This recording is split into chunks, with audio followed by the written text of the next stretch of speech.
ನಮಸ್ತೆ ಆತ್ಮೇರೆ. ಇವತ್ತು ನಾವು 1 ಎಕರೆ ಮಾಡಲು ಫ್ಲಾಟ್ ಅಲ್ಲಿ ಇದ್ದೀವಿ. ನೋಡಿ, ಇದು ಬೇಲಿಗೆ ಹಾಕಿರುವಂತಹ ಇದು ಜಟ್ರೋಪ, ನುಗ್ಗೆ, ಗ್ಲಿಸಿಡಿಯಾ ಎಲ್ಲ ಬೇಲಿಯಲ್ಲಿ ಇದು ಸಮೃದ್ಧಿಯಾಗಿ ಬಂದಿದೆ. ಈಗ ಬಂದಿದೆ.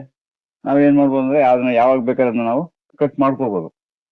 ಕಟ್ ಮಾಡ್ಕೊಂಡು ಮೊನ್ನೆ ಯಾವಾಗ ಒಂದ್ಸಲ ನಮ್ಗೆ ಬೇಕಾದಾಗ ಅದನ್ನ ಕಟ್ ಮಾಡಿದ್ದು ಈ ಲೆವೆಲ್ ಅಲ್ಲಿ 5 ಅಡಿ ಕಟ್ ಮಾಡ್ಕೊಂಡು ಪುನಃ ಅದನ್ನ ನಾವು ಯಾವಾಗ ಬೇಕು ಅವಾಗ ನಾವು ಅದನ್ನ ಕಟ್ ಮಾಡ್ಕೊಳ್ಬಹುದು.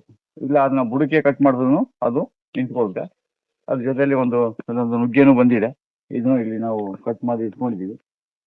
ಹೀಗೆ ಇನ್ನು ನಾವು ಇಲ್ಲಿ 5 ಅಡಿಗೆ ನಾವು ಇದನ್ನ ಕಟ್ ಮಾಡಿ ಇಟ್ಕೊಂಡ್ರೆ ಇದ್ರ ಮೇಲ್ಗಡೆ ಎಲ್ಲ ಸುಳಿ ಬರ್ತಾ ಇದೆ. ಇದನ್ನ 3 ತಿಂಗಳಿಗೆ ಒಂದ್ಸಲ ನಾವು ಕಟ್ ಮಾಡ್ಕೊಳ್ತಾ ಇರ್ಬೋದು. ಇದು ಹಸಿ ಗಡ್ಡಿ ಇದೆ. 3 ತಿಂಗಳಿಗೆ ನಾವು ಒಂದೊಂದ್ಸಲ ಕಟ್ ಮಾಡ್ಕೋಬಹುದು. ಕೆಲವೊಮ್ಮೆ ಅದನ್ನ ಯಾವಾಗ ಸಮಯ ಸಿಗ್ತದೆ ಅವಾಗೆಲ್ಲ ನಾವು ಅದನ್ನ ಬೇಕಾದಾಗ ಅದನ್ನ ಕಟ್ ಮಾಡ್ಕೋಬಹುದು. ನುಗ್ಗೆನೂ ಅಷ್ಟೇ. ನೋಡಿ, ನಾವು ಈಗ 5 ಅಡಿ ಕಟ್ ಮಾಡಿ ಇಟ್ಬಿಟ್ರೆ ಇದರಲ್ಲಿ ಕೊಂಬೆಗಳು ಬರ್ತವೆ. ಕೊಂಬೆಗಳು ಬಂದಾಗ ಇಲ್ಲೇ ನಾವು ಕೈಯಲ್ಲಿ ಹಾರ್ವೆಸ್ಟಿಂಗ್ ಮಾಡ್ಕೋಬಹುದು. ಈ ಎಲೆಗಳನ್ನ ನಾವು ಸಾಂಬಾರ್ಗೂ ಇದನ್ನು ಉಪಯೋಗಿಸ್ಕೋಬಹುದು. ಇನ್ನ ಕಟ್ ಮಾಡ್ಕೊಂಡು ಅದು ಇನ್ನೂ ಇಲ್ಲಿ ಸ್ವಲ್ಪ ನಮ್ಗೆ ಆರಾಮಾಗಿ ಇಲ್ಲೇ ಚಿಗುರು ಬರ್ತದೆ. ಹಾಗೆ ಇದು ಬಹಳ ನುಗ್ಗೆನೂ ಇಲ್ಲಿ ಚೆನ್ನಾಗಿ ಬರ್ತಾ ಇದೆ. ಅಂದ್ರೆ ಕಟ್ ಮಾಡ್ಕೊಂಡು ಇದನ್ನ ಒಣಗಿಸಿ ನಾವು ಸಾಂಬಾರು ಮಾಡ್ಕೋಬಹುದು. ಬಹಳ ಚೆನ್ನಾಗಿರ್ತದೆ. ಆಮೇಲೆ ಈಗ ನಾವು ಇಲ್ಲಿ ಇದು ಸುಮ್ಮನೆ ಈಗ ಪೈಪ್ ಲೈನ್ ಹಿಂಗೆ ಹಾಕಿದ್ದಾರೆ. ಎಲ್ಲೂ ಕೆಲಸ ಇಲ್ಲ ಅಂದ್ಬಿಟ್ಟು ಇಲ್ಲಿ ತಗೊಂಡ್ ಬಂದು ಇಲ್ಲಿ ದಾರಿಯಲ್ಲಿ ಇಟ್ಕೊಂಡಿದ್ದಾರೆ. ಇದು ನಮ್ಮ ಇದು ಎಂಟ್ರೆನ್ಸ್ ಜಾಗ. ಇದು ಈಗ ನೋಡಿ, ಇದ್ರ ಒಳಗಡೆ ಈಗ ಫುಲ್ ಇಲ್ಲಿ ಸದ್ಯಕ್ಕೆ ಈ ತರ ಪೈಪ್ ಹಾಕಿದ್ದಾರೆ ಅಷ್ಟೇ. ಇದೇನು ನೀರೇನು ಆಯ್ಸಕ್ ಹೋಗೋದಿಲ್ಲ. ಇಲ್ಲಿ ಮಳೆ ನೀರು ಅಲ್ಲಿ ಬಿದ್ದು ಆಗ್ತದೆ. ಇಲ್ಲ ನಾವು ಬೇಸಿಗೆಯಲ್ಲಿ ಬೇಕಾದ್ರೆ ಒಂದ್ಸಲ ಮಾರ್ಚ್ ಏಪ್ರಿಲ್ ನಲ್ಲಿ ಒಂದ್ಸಲಿ 2 ಸಲ ನೀರು ಏನಾದ್ರು ನಾವು ಹಾಯಿಸ್ಕೊಳ್ಬಹುದು. ಈಗ ಬಲಗಡೆ ಎಲ್ಲ ಕಂಪ್ಲೀಟ್ ಆಗಿ ಈಗ ಇಂಗ್ಲಿಷ್ ಸ್ಟೇಡಿಯಂ ಹಾಕೊಂಡಿದೀವಿ. ಇದೆಲ್ಲ ಈಗ ಕಟ್ ಮಾಡಬೇಕು. ಈ ಕಡೆ ಎಲ್ಲ ಕಂಪ್ಲೀಟ್ ಈ ಭಾಗದಲ್ಲೆಲ್ಲ ಮೆಡಿಸಿನ್ ಪ್ಲಾಂಟ್ಸ್ ಎಲ್ಲ ಇದೆ. ಅದೆಲ್ಲ ಒಂಥರ ಕಾಡ್ ತರ ಎಲ್ಲ ಸೇರ್ಕೊಂಡಿದೆ. ಇದೆಲ್ಲ ಈ ಕಡೆ ಬಾಳೆ. ಇದು ಗುಂಪು ಬಾಳೆ. ಗುಂಪು ಬಾಳೆಯಲ್ಲಿ ಎಲ್ಲ ರೌಂಡ್ ಆಗಿದೆ. ಇಲ್ಲಿ ಬರೋ ಗೊನೆನೆಲ್ಲ ಎಕ್ಸ್ಟ್ರಾ ಬಂದಿದ್ದ ಗೊನೆನ ಪಕ್ಷಿಗಳು ಆರಾಮಾಗಿ ತಿನ್ಕೊಳ್ತಾರೆ. ಇಲ್ಲೆಲ್ಲ ಮೆಡಿಸಿನಲ್ ಪ್ಲಾಂಟ್ಸ್. ಇದೆಲ್ಲ ಯಾವ್ಯಾವ ಗಿಡ ಬೇಕು ಇದೆಲ್ಲ ನೆಲ ಶುಂಠಿ ಅಂತ ಹೇಳ್ತಾರಲ್ಲ, ಇದು ಶುಂಠಿ. ಈ ಈ ರಸನ ಅಂತ ಬರ್ತಲ್ವ ಆ ತರ ಇದೆಲ್ಲ ಎಲೆಗಳು ಬರ್ತವೆ. ಇದೆಲ್ಲ ಚಕ್ರಮುನಿ. ಹಾಗೆ ಇದು ಬಾಳೆ. ಗುಂಪು ಬಾಳೆಯಲ್ಲಿ ಎಲ್ಲ ರೌಂಡ್ ಆಗಿ ಹಾಕಿದೆ. ಇಲ್ಲೊಂದು 15-20 ಬಾಳೆ ಗಿಡ ಇದೆ. ಅದ್ರಲ್ಲಿ ನಮ್ಗೆ ಎಷ್ಟೆಲ್ಲಿ ಗೊನೆ ಬರ್ತದೆ ಅಷ್ಟು ಬರ್ತದೆ. ಬಾಕಿ ಇರೋದಲ್ಲೇ ಅದು ಕುತ್ಕೊಳ್ತದೆ. ಅದ್ರಲ್ಲಿ ಏನು ತೊಂದರೆ ಏನಿಲ್ಲ. ಹಾಗೆ ಇಲ್ಲಿ ಮಧ್ಯದಲ್ಲೆಲ್ಲ ಇಲ್ಲಿ ಅರಿಶಿನವನ್ನು ಎಲ್ಲ ಹಾಕೊಂಡಿದೀವಿ. ಇದೆಲ್ಲ ಚಕ್ರಮುನಿ. ಇದೆಲ್ಲ ಮೆಡಿಸಿನಲ್ ಪ್ಲಾಂಟ್ಸ್ ಇರೋ ಚಕ್ರಮುನಿ, ಮಲ್ಟಿ ವಿಟಮಿನ್ ಇರೋದು. ಆಮೇಲೆ ಇದೆಲ್ಲ ಟಿಂಚರ್ ಗಿಡ ಪಾಡಿಗೆ ಅದು ಬಂದಿದೆ. ಆಮೇಲೆ ಅದ್ರ ಒಳಗಡೆ ಹಾಗೆ ಅಲ್ಲಿ ದಾಸವಾಳ ಇದೆ.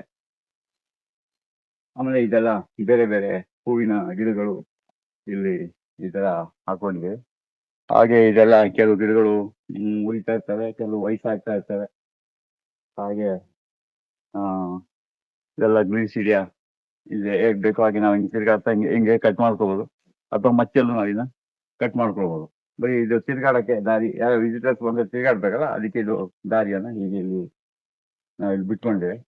ಆಮೇಲೆ ಇದು ಹತ್ತಿ ನಾನು ಹೇಳಿದ್ನಲ್ಲ, ಯಾವ್ದದು ಬೂರ್ಗದ ಮರ, ಹತ್ತಿ. ಇದು ಈ ತರ ಇಲ್ಲಿ ಸ್ಟಾರ್ಟಿಂಗ್ ನಲ್ಲಿ ಇಲ್ಲಿ ಮುಳ್ಳು ಬರ್ತದೆ. ಗಿಡ ಬಹಳ ನೈಸ್ ಇರ್ತದೆ.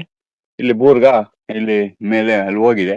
ಅಲ್ಲಿ ಆ ಕಡೆ ಸೈಡ್ ನಲ್ಲಿ ಒಂದು ಬುಡದಲ್ಲಿ 3 ಬ್ರಾಂಚ್ ಬಂದಿದೆ. ಅದರಲ್ಲಿ ಬೂರ್ಗದ ಗಿಡನು ಅದು ಮೇಲೆ ಹೋಗ್ತಾ ಇದೆ.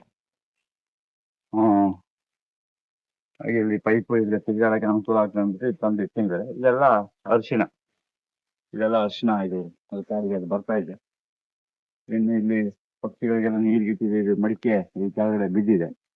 ಇದು ಒಂದು ಸಪೋಟ, ಅದು ಒಂದು ಬಾಳೆ.